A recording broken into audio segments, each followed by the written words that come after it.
Method number 2 बहुत आसान होता है, ठीक है। अगर आप नीट के एग्जाम दे रहे हैं तो इतना करने की जरूरत नहीं है, आप शॉर्टकट में भी काम कर सकते हैं।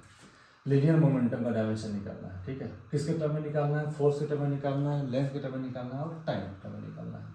तो लीनियर मोमेंटम का पी होता है सिंबल, पी का फॉर्मूला क्या होता है? मास इनटू वेलोसिटी होता है, क्लियर इतना। अब देखो यहाँ पे फंडामेंटल क्वांटिटी मास नहीं दिया है, तो फोर्स को तो मैं चेंज कर सकता हूँ ना। फोर्स पावर क्या होता है? Mass into acceleration. तो देयरफॉर एम बराबर में क्या लिख सकता हूँ? एम बराबर में लिख सकता हूँ फोर्स बाई एक्सेलरेशन लिख सकता हूँ।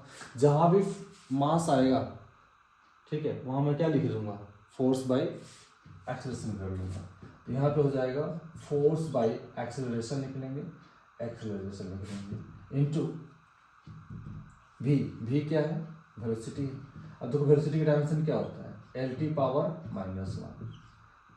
यहाँ फोर्स का डायमेंशन नहीं लिखना, फोर्स की क्वांटिटी चाहिए मुझे, फोर्स को रहने देंगे। ए का क्या होता है? एक्सेलरेशन का LT -2 होता है, क्या लिख लेंगे? LT पावर -2 लिख लेंगे इनटू हो जाएगा LT पावर -1। अब देखिए L से L क्या हो जाएगा? कैंसिल हो जाएगा। ये कितना है? T पावर -2, ये क्या है? T power -1। यहाँ भी कैंसिल हो जाएगा।